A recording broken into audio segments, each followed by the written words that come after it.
अपनी तमाम मांगों को लेकर भारतीय किसान यूनियन आज लखनऊ में अपनी एक महापंचायत करने जा रहा है। तमाम तरीके के किसानों से जुड़े हुए जमीनी मुद्दे हैं। हमारे साथ बात करने के लिए मौजूद हैं भारतीय किसान यूनियन के वरिष्ठ हैं राकेश टिकैत जी। राकेश टिकैत जी, जब भी आपका चेहरा मुझे लगता है दिखता है तो किसानों की समस्याएं जो हैं वो स्वतः ही जो हैं वो सामने आ जाती हैं। आज महापंचायत का जो एक मुद्दा है राकेश टिकैत जी, हजारों की संख्या में वहां पर किसान मौजूद हैं, क्या मुद्दा है? देखो, मुद्दे यूपी में हैं। अगर यहाँ पे बात हम कर रहे हैं राजधानी में लखनऊ में, घोषणा पत्र में इन्होंने कहा कि अगर हमारी सरकार आ जाएगी तो हम बिजली किसान को फ्री दे देंगे, क्योंकि 7-8 स्टेट में बिजली फ्री है। सरकार आएगी, बिजली फ्री हुई नहीं। उसके बाद में इन्होंने कहा कि हम 1 साल के लिए बिजली फ्री देंगे, तो वो 1 साल के लिए भी बिजली फ्री नहीं हुई। मीटर जरूर लग रहे हैं उसमें वहां पे। अब मीटर में को फ्री बिजली कैसे आएगी उसकी जानकारी हमको तो है नहीं। भाई, पंजाब में फ्री बिजली है, तेलंगाना में फ्री बिजली है, कर्नाटक में फ्री बिजली है, आंध्र में फ्री बिजली है, तो यूपी में क्यों नहीं? यूपी में सबसे महंगे रेट किसान को दिए जाते हैं आज बिजली। और आगरा साइड में तो ताजमहल क्या हो गया कि ताज के उससे वहां पे कॉमर्शियल है, 20-20 रुपए यूनिट तक वहां पे है। 10-10, 15, 20-20 लाख रुपए एक किसान पे बकाया दिखा रखा। उनकी जमीन बिकेगी सबकी। ये आंदोलन जमीन बचाने का आंदोलन है। हम अपनी फसल दिन में नहीं बेच पाते, लेकिन जमीन को आप रात के अंधेरे में बेच दो। ये जमीन बचाने का आंदोलन है। एमएसपी गारंटी कानून, मोदी एमएसपी गारंटी कानून देश में चाहिए। अब एमएसपी का नाम भी हम मोदी एमएसपी गारंटी कानून रखेंगे। अच्छा, हाँ, फसलें मिनिमम सेलिंग प्राइस होता था, अब जो आप कह रहे हैं मोदी एमएसपी गारंटी कानून। अच्छा, क्या वजह है इसके पीछे? टिकट भाई, मोदी का नाम ले लोगे तो हो सके कि ये कानून बन जाए ना। 6% लोगों की खरीद होती है एमएसपी पे, जो सरकार कहती है, और 6% में भी वे लोग हैं, उसमें भी अगर परसेंटेज निकाल ले तो व्यापारी खरीद करता है।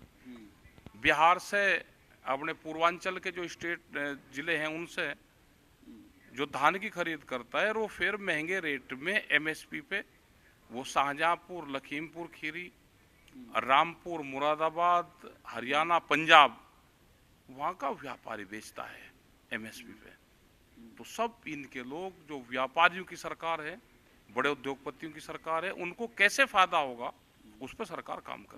मोदी योगी की सरकार नहीं है। व्यापारी तो चलाता है इनकी सरकार को। अच्छा, कौन व्यापारी है? व्यापारी है जो सस्ते में फसल खरीद कर महंगे में बेच रहे। अडानी, अंबानी, उससे अलग भी और जो लोग हैं जो छोटे स्तर पर काम कर रहे, सब व्यापारी जमीन में लग रहा है और सस्ते में फसल खरीद के उसमें लग रहा है। सब आरएसएस बीजेपी के ज्यादातर लोग हैं। अच्छा, आपको लग रहा है टिकैत साहब, एक किसानों से आप जुड़े हुए रहते भी हैं, किसानों को बांटने का काम किया जा रहा है, जो किसानों की खाप होती है, पंचायत होती है, किसानों के संगठन होता है, आपको लग रहा है कि उसको बांटने का काम जो है? ये काम कर रही है सरकार, इसी पे तो काम कर रही है। सरकार काम कर रही, धार्मिक आधार पे लोगों को बांटा जाए। धार्मिक आधार पर लोगों को बांटा है। उसके बाद में किसान संगठनों को जातीय आधार पे, किसान संगठनों को फसलों के आधार पे, उनको स्टेट के आधार पे उसमें बांटा जा रहा है। जिसके जो भी संगठन होंगे उस संगठन को कैसे तोड़ा जाएगा। अभी जैसे पहलवानों का संगठन था, वहां पे पूरा देश का पहलवान एक था, लेकिन उनको भी बांट दिया। जो किसान आंदोलन, आप तो नहीं बटे थे, आप तो जब तक वहां से आपने तीनों कृषि कानून वापस नहीं करा लिया, आप बटे नहीं। उसके बाद ही तो सरकार लगी, उसके बाद ही सरकार बांटने पर लगी। खाप पंचायतें कैसे बटेगी उस पर इनका टारगेट है। पूरा फोकस ये है कि खाप पंचायत बटनी चाहिए। अच्छा, आपने अपनी धार्मिक की जिक्र किया, मैं नहीं चाह रहा था उधर जाना। आप कहते हैं कि तो सनातन धर्म को लेकर आपने देखा टिकैत साहब, लगातार विवाद हो रहे हैं, चाहे कांग्रेस के स्टालिन हो, सपा के स्वामी प्रसाद मौर्य हो, एक पूरा जो एक इनका गठबंधन है विपक्ष का, इंडिया गठबंधन, इसको आप किस तरीके से देखते हैं? क्या लगता है आपको इसके पीछे भी कोई राजनीति है? किसी भी धर्म के खिलाफ किसी को नहीं बोलना चाहिए। ये पूरे धार्मिक उसके खिलाफ बोल लेंगे, इनके खिलाफ ना वो कोई बोल ले। क्यों बोलते हैं भाई? एक देश में बैन करो कि धार्मिक कोई भी किसी के धर्म के खिलाफ नहीं बोल लगा। जो संविधान में लिखा हुआ है, संविधान में सभी धर्मों को राइट्स दिया गया है, कैसे उसकी पूजा पद्धति होगी, सबको राइट है हमको अपनी पूजा करने का। लेकिन दूसरे के खिलाफ क्यों बोलते हो? नहीं बोलना चाहिए, किसी को किसी के खिलाफ भी नहीं बोलना चाहिए। अच्छा, देश की अगर अब बात करी जाए, जिस तरीके से आपने देखा विपक्ष मजबूत हो रहा है, अभी चुनाव भी हुआ, उपचुनाव भी हुआ, आपको सभी पता है समाजवादी पार्टी के प्रत्याशी जीते। हालात की अगर बात करी जाए, हालात आपको लग रहा है सामान्य है? नहीं, ये उपचुनाव में सरकारें जो जनता का रुख है वो दिखाती है, और जब दूसरे चुनाव आएंगे इन पर शिकंजा कसेंगी, और फिर अधिकारियों के माध्यम से, पुलिस प्रशासन के माध्यम से कहने को देश लोकतंत्र रहा है, लेकिन अब देश में लोकतंत्र कोई दिखाई नहीं देती। क्या उत्तर प्रदेश के चुनाव में क्या हुआ? बिहार के चुनाव में क्या हुआ था? क्या हारे हुए कैंडिडेट को जीत के सर्टिफिकेट नहीं दिए? क्या जिला पंचायत में क्या हुआ? क्या जो बैंकों के चुनाव हुए उसमें क्या हुआ? आपको लग रहा है जो सोसाइटी लग नहीं रहा पूरा का पूरा प्रभावित करती है? प्रभावित करें वो तो जो बीजेपी का कैंडिडेट हार जाएगा उसको जीत का सर्टिफिकेट दे दे कि चले जा। कोई यहाँ तो नहीं दिया ना, यहाँ जो अभी एक उपचुनाव हुआ यहाँ तो नहीं दिया, नहीं देगी।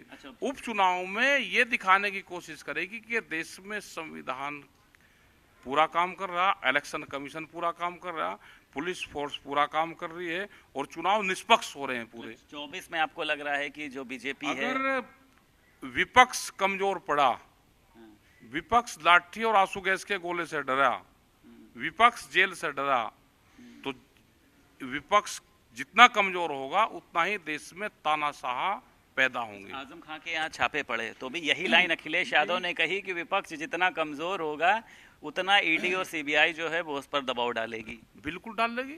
अच्छा, छापे को कैसे देखते हैं? ठीक पड़े छापे आजम खां के यहाँ? कि क्या इंडिविजुअल एक ही आदमी के खिलाफ ये सारी कार्रवाई होनी चाहिए थी? इनके नहीं कोई लोग डरा के? कुछ है ऐसे लोग आपको लगता है कि जिन पर छापे मारे उन्हें? कौन नहीं है? आप किसी को देख लो, उसकी इंक्वायरी कर लो, सब पाएंगे। कुछ एक आध नाम अगर आपके जहन में हो सर? नाम बताओ, नाम से कुछ और लग रहा, नाम से क्या हो? वो तो सरकार जिसको चाहेगी, क्योंकि उन्होंने पूरे सिस्टम को कैप्चर कर लिया। कोरिया और यहाँ में कोई फर्क नहीं रहा। अभी यहाँ पे ये है कि शूट एंड शाउट का ऑर्डर अभी नहीं है, जैसे अंग्रेजी हुकूमत में था, अभी वो कोरिया में है, वो नहीं है। अभी दूसरे तरीके से लोगों को दबाव, उनके कारोबार को दबा देते हैं। आज लखनऊ में आप मौजूद हैं, सीएम योगी से मुलाकात करने का आपका कुछ अपनी? कोई मुलाकात नहीं करने का। बीजेपी के कोई नेता, कोई मुख्यमंत्री हमारे साथ कोई मुलाकात नहीं करने का। ऐसा क्यों, क्या वजह है? सब वजह, सब इनका पूरा एजेंडा तय है कि इस संगठन से सरकारों को कोई बात नहीं करनी।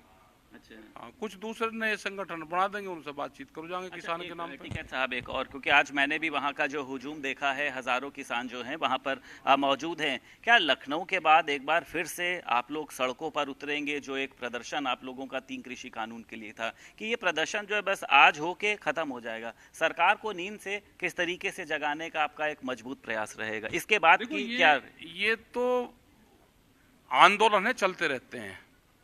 जहां पे मुद्दा कोई भी होगा, लोकल स्तर पे अपना मुद्दा लोग उठाते हैं, बड़े स्तर पे पंचायतें होती है, अभी दिल्ली में उस तरह का कोई प्रदर्शन अभी नहीं है, लेकिन अलग अलग स्टेट में प्रोग्राम और मीटिंगें सब जगह चल रही अच्छा, है। कई बार जैसे आप पर भी आरोप लगाया जाता रहता है, जैसा मैंने सुना है, हो सकता है आपको इससे इत्तेफाक ना हो, कि आप सरकार के लिए काम करते हैं, कभी कोई कहता है विपक्ष के लिए काम करते हैं, कभी कहता है कि जब टिकैत साहब चुनाव आने लगते हैं तो वो एक माहौल बनाने लगते हैं, जैसे अभी 6 महीने में चुनाव भी हैं, तेलंगाना की बात करी जाए, अन्य जगहों की बात करी जाए, इसको आप किस रूप में लेते हैं टिकैत साहब?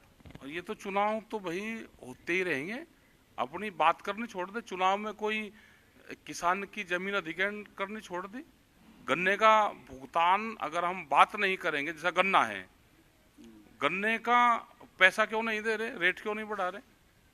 भाई चुनाव आ रहा, चुनाव के टाइम पे ही बढ़ा दो। ये मायावती से भी कमजोर है ये मुख्यमंत्री। अच्छा, आपको लगता है सीएम योगी मायावती से कमजोर हैं? कमजोर तो ही भाई, उन्होंने 40-40 रुपए बढ़ा दिए 2-3 बार, ये बढ़ा ही नहीं रहे।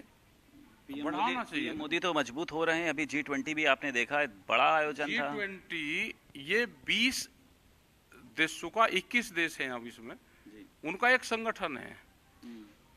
एक बार उस प्रोग्राम को हर कंट्री में होता है, हमारे यहाँ तो बिल्कुल लास्ट में होया ये तो इनको करना ही था, अब कर लेते, अगले साल कर लेते। मतलब G20 से भी वोट बटोरने का काम कर रहे हैं। G20 में हर देश उसमें हिस्सा देता है, पैसा देता है।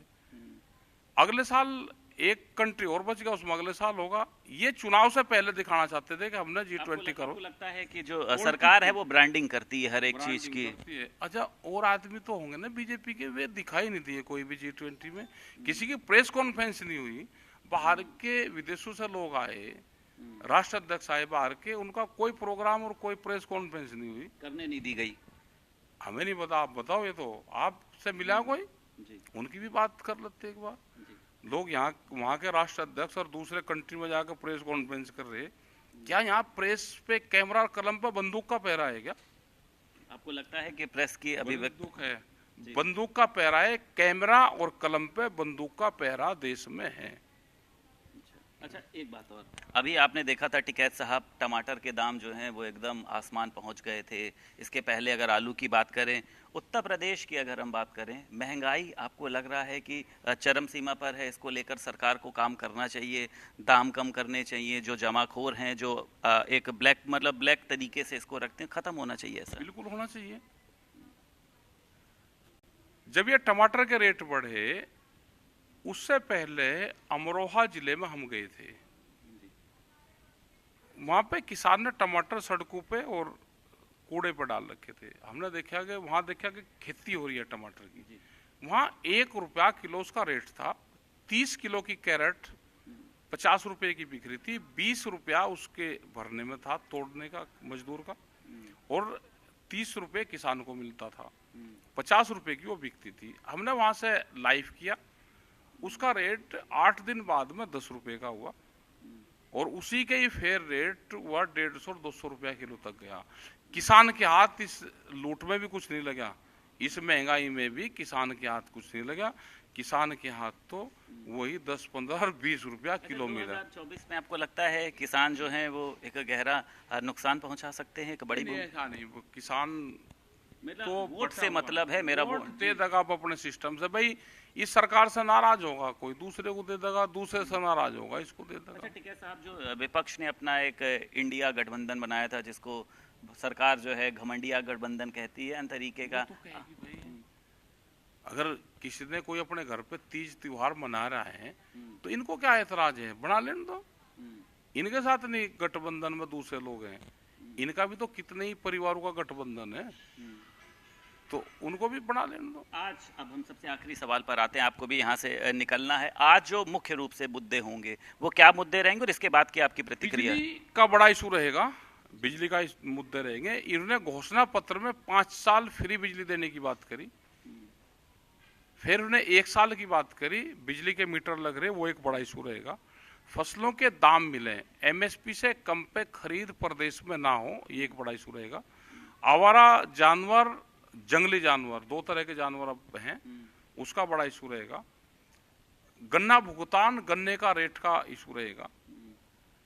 जो बाढ़ से नुकसान किसानों को हुआ है, सूखे से और बाढ़ से, उसकी भरपाई हो, एमएसपी गारंटी कानून देश में लागू हो, ये सारे इशू रहेंगे। मतलब ये माना जाए इसके बाद भी इस तरीके की अब महापंचायत जो है वो होती सब जगह रहेंगी, चलती रहेगी, महापंचायत चलती रहेगी, ट्रैक्टर के मूवमेंट चलते रहेंगे, ट्रैक्टरों की से साथ में मार्च निकलते रहेंगे, और जो पुरानी पेंशन है वो, हाँ, वो बहाल होनी चाहिए। बहुत शुक्रिया बात करने के लिए। हमारे साथ राकेश टिकैत मौजूद हैं और राकेश टिकैत जो हैं वो आज महापंचायत में पहुंच रहे हैं। हजारों की संख्या में वहां पर किसान पहुंचे हैं, उनको संबोधित करेंगे और बताने का प्रयास करेंगे कि सरकार अपने किन वादों से मुकरी है और हमें किन वादों को लेकर अब सरकार के सामने जाना है। लखनऊ से वीडियो जर्नलिस्ट शुभम के साथ संदीप खेर, भारत समाचार।